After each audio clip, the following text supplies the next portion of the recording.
Hello, thank you for agreeing to participate in the diplomatic evenings project that was hosted by the Faculty of Political Science of CNSPA. Thank you also for coming here to talk with us about the information that you pass down to students and share with our viewers from your experience, Your Excellency. Thank you. And allow me first to welcome you to our embassy. We're very fortunate to have a very beautiful neoclassical building from 1900 here in Bucharest as the Embassy of Greece. And so we're very happy to receive guests and have you here and have this opportunity, as it was a pleasure for me also to participate at the Diplomatic Evenings event and address the students about Greek foreign policy. Thank you so much. As a first question, I just wanted to know if you could briefly tell us about your diplomatic background and what are the key experiences that shaped your path to becoming the Greek ambassador to Romania. Well, it's been over 26 years now that I entered the diplomatic service of Greece. In Greece, where almost all of us are career diplomats. There's one or two maybe political appointees in total. You enter by exams, and it was something that I felt drawn to as a profession since I was little.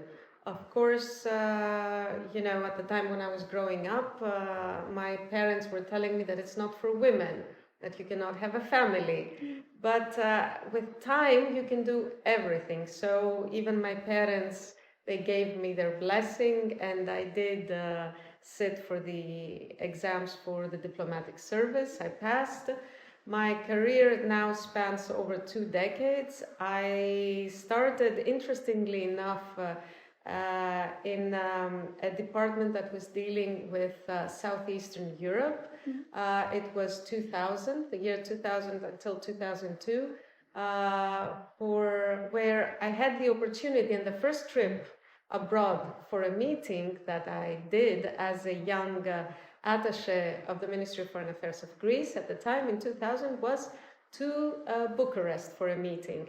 So somehow I feel like a destiny or a circle has come all the way around, and my first ambassadorial posting after 25 years in service was to be posted to Romania as an ambassador of Greece. Besides Southeastern Europe, which at the time only Greece was the only country that was a member of the European Union and of NATO, whereas now we're very happy to be partners in the EU with Romania and Bulgaria and Croatia. And of course, we're also allies at NATO with the same countries, and in addition with the Republic of North Macedonia and Albania as well. I've also have worked in Athens at the desk for maritime and air issues with Turkey. I have worked as director of the Office of the Secretary General a couple of years before being posted here. I have worked as deputy spokesperson, and abroad, my first posting abroad was Vienna at our embassy. I've also been posted as Consul General of Greece in Johannesburg from 2012 to 2014, and then from 2014 until 2020, I was posted at the Greek mission to NATO, where for over 4 years I was defense advisor of the permanent mission of Greece to NATO. It's a really rich career. Thank you. Going forward with the bilateral relation between Greece and Romania, considering that this year we mark 145 years of bilateral relation, could you tell us, please, what this long-standing relationship means to you. How could we deepen it further, and what do we have looking forward to? Well, the Greek-Romanian relations go back, I would say, centuries. The bonds between Greeks and Romanians are long-standing. There is a footprint by Greek presence here since antiquity, with the first colonies in the Black Sea, Tomis and Calatis, off the coast of and Istria on what is Romanian coast on the Black Sea near Constanța. And then, of course, throughout the centuries, through the period of the Byzantine Empire, which was the Eastern Roman Empire, and then through the Ottoman period as well, there were the region of Wallachia and Moldavia being autonomous facilitated Greek presence here by intellectuals, by priests, and also by merchants. This increased a little bit, and the influence, of course, at the time of the Phanariote princes of Moldavia and Wallachia.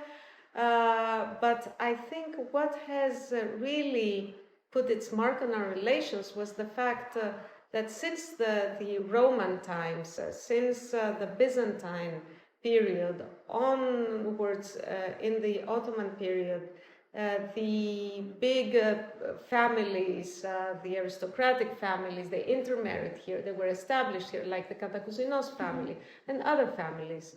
And the merchants also left their marks since then, as they still do today.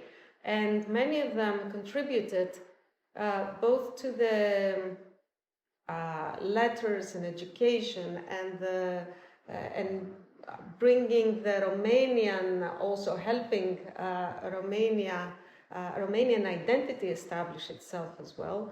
We had, for example, in the mid 19th century, in the first steps of the Romanian state with Cuza, next to him was Arsakis, who was a Greek merchant established here, and he became the first Minister of Foreign Affairs of Romania. At the same time, he donated large amounts of his fortune for the education of Greek ladies in Greece, hence his name is known by everyone in Greece today, because schools and education help you become immortal. And there were many other examples, Zapas and others, and they loved and contributed to Romania and to the Romanian state as well. I think it is not a small coincidence that the Greek Revolution of Independence in 1821 was launched on Romanian territory in Iași.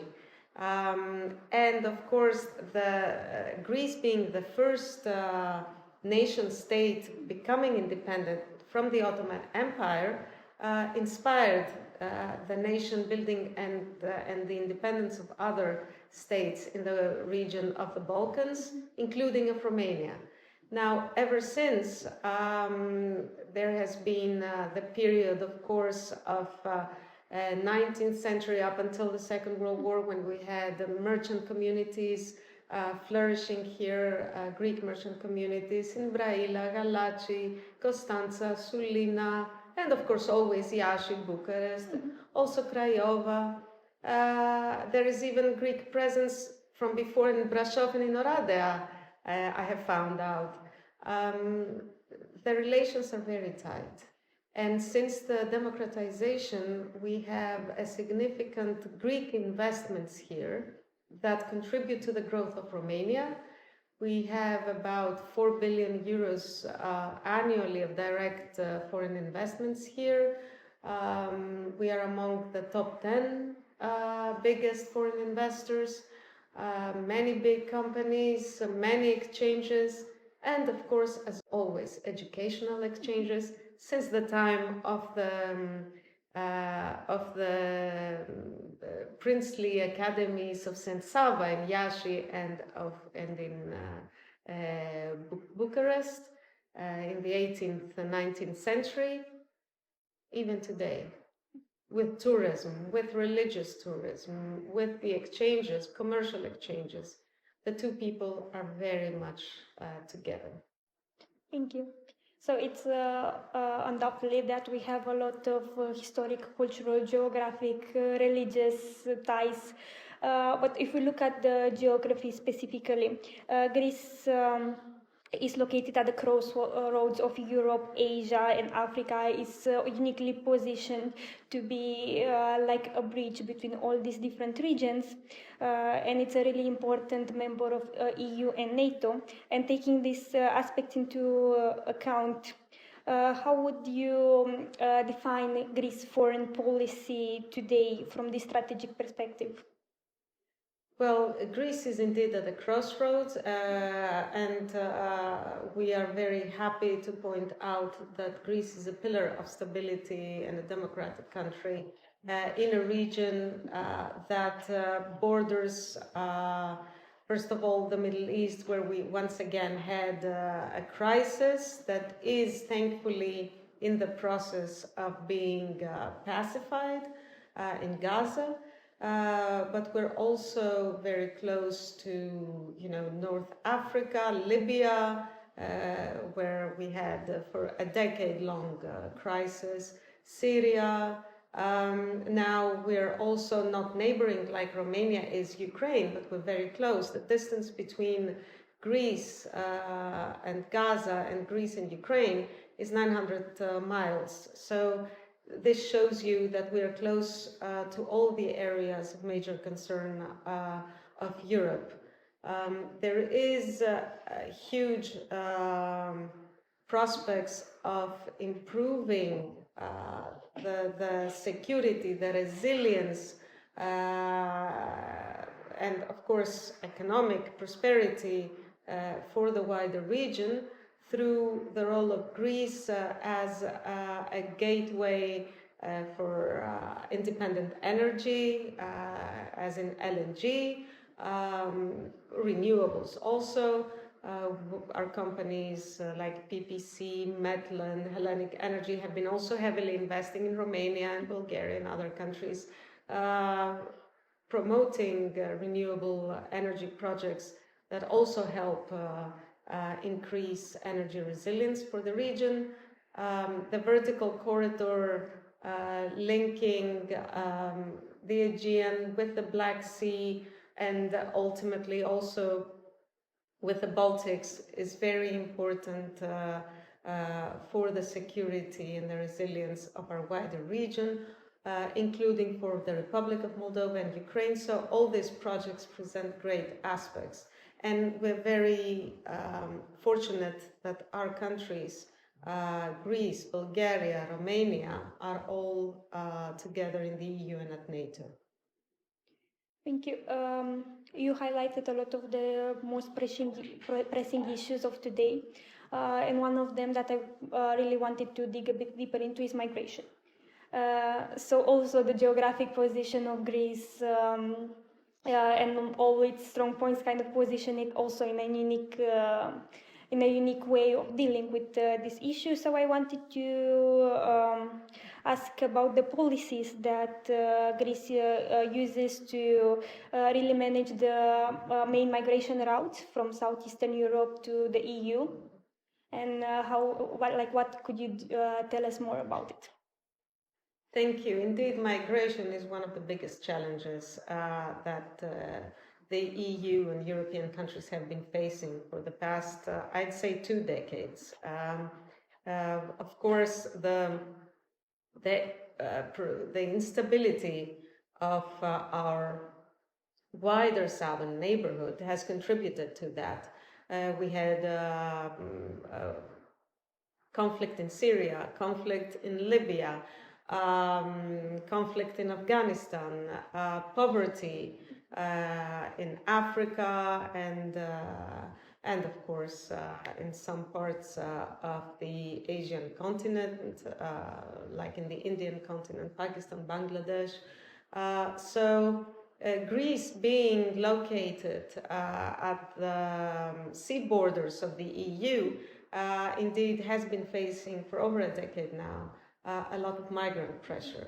And there have been instances like in 2015 where this was because of the Syrian conflict, for example. We had over 1 million refugees trying to cross into Europe in search, understandably, of a better future in countries like Germany, like Sweden. The main challenge with migration and how to control it is, of course, that it cannot be and never was supposed to be the responsibility of only the countries at the external borders of the EU. Solidarity among the EU member states is key. Now, Greece has been, throughout the past decade, improving its border management. There is also, we're grateful also to the EU Operation Border Surveillance Frontex agency, who have been conducting border control operations for many years now, with the support of the contributing member states of means and personnel, including Romania. There was also the first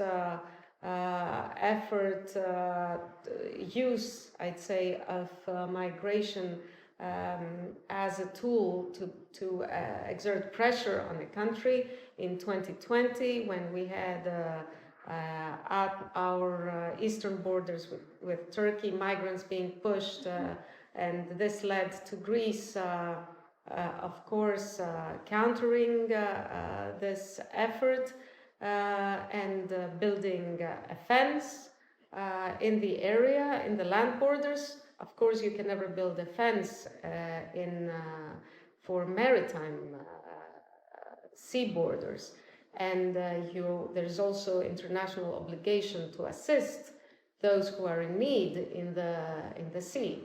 So, of course, managing migration is a very fine balance between the respect of the rights of protection of the refugees and the efforts to control the entrance at the borders of those who are only economic migrants. This requires, as I mentioned, joint efforts by all the EU member states. We have now a new asylum and migration pact that was agreed now almost 2 years now, and we're entering the phase of implementation. The key words for managing migration effectively as EU are solidarity and shared responsibility. It is very important to realize that it cannot be a matter of geography only, and that only the member states at the external borders can bear the responsibility for all the migrant waves that ultimately reach and wish to reach and transit through, for example, Greece or Romania if they arrive there for another destination. Hence, solidarity and shared responsibility are very important. There are also new instruments and new initiatives to consider, such as return hubs potentially, agreements with the countries of origin, helping them tackle certain of their needs in order to facilitate returns policy. It's a very complicated matter, and as an EU, for the sake of our cohesion, we need to be able to deal with this huge challenge together. I think I completely agree. Remaining on the topic of security, as you probably know, like cyber attacks and disinformation campaigns are one of the most prevalent issues in this new era of technology. So how are these threats kind of affecting the world we live in today, and what effect do they have on migration, for example, this part of disinformation, targeted campaigns towards one opinion or the other? As I mentioned, migration can also be a hybrid tool to exert pressure on our democracies and on our societies. Greece was the first example back in 2020. Now we're having this issue also faced by Poland, by Lithuania, and other EU member states. But migration is not, and certainly not, the most concerning hybrid tool that it can be used. As you mentioned, disinformation is something more difficult to address, exactly because we need to protect the freedom of expression and our democracies and basic fundamental rights of expression and the freedom of communication, and at the same time counter disinformation campaigns that target the resilience of our democracy and our societal cohesion. It has been a decade now that the European Union has been developing a hybrid toolbox and tools to counter cyber attacks. It is very difficult process. Technology is used by state and non-state actors. You're well aware that cyber attacks are also used not just by malignant international actors such as states, but also by transnational crime. And it is very hard quite often to distinguish between what is a state and what is just a criminal network attacking your institutions and your banks and your government. So this means that we need international cooperation among EU member states, among like-minded states and partners.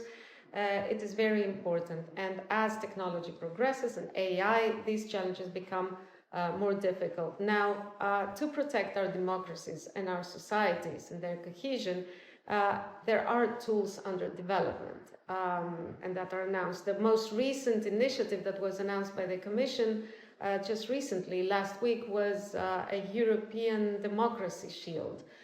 Let's see how this plays out. As I said, it's a very fine balance, and we need cooperation, and it's better to be working with solidarity and joining forces within the EU than as countries alone, because our countries just by themselves can no longer face effectively such challenges and threats. That's a great message.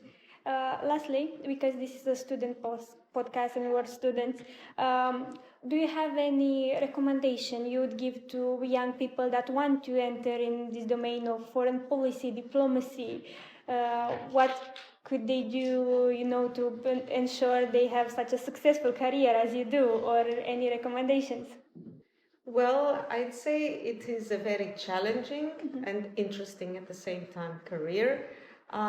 If you wish to do it, if you love this career path, then you should not fear. You should follow it. You need to be interested in your work, and you need to love what you do. Because, of course, like in any type of career, there are many challenges, both personal and in the work environment. And you need to have passion to be able to overcome them and to keep your interest and your desire and to be productive and good at it, I think, in the end. Well, good or bad, you need to like your work. It takes a large part of your day and of your life. So passion and interest help you overcome the challenges. There are many. But I think there is no longer an issue about being a man or a woman. In the EU especially, we have been combating discrimination at all levels.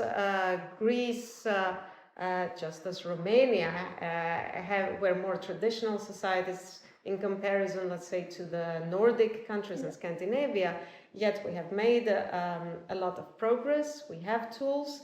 And of course, it doesn't mean that work doesn't allow you to have a family. Our democracies protect motherhood, protect your rights, so you can combine everything. I have managed to combine a lot. Of course, you do make sacrifices, You don't, it's not glamorous, despite appearances.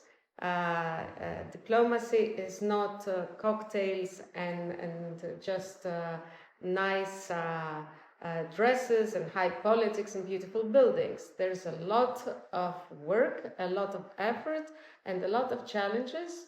But of course, if you like your job, it's something very interesting. And as you know, the international environment changes and progresses, we need policymakers, we need young, bright, interested people joining the efforts. So I can recommend such a career for all those who are really and truly interested in it. But studying international politics already and international relations is a good basis and a good background for many jobs. You don't need to become a diplomat. You can work in many fields as well, where this background serves you to have better understanding of the evolution of things, to be able to understand how and predict, maybe to some extent, where things are going, why, understand the reasons that some things happen, and be able to help, you know, your countries, your institutions, your governments, and, you know, your people in general, your society. Thank you. Thank you so much for the valuable information. Thank you for your time. And thanks to our listener. It was lovely having you. Thank you. It was my pleasure.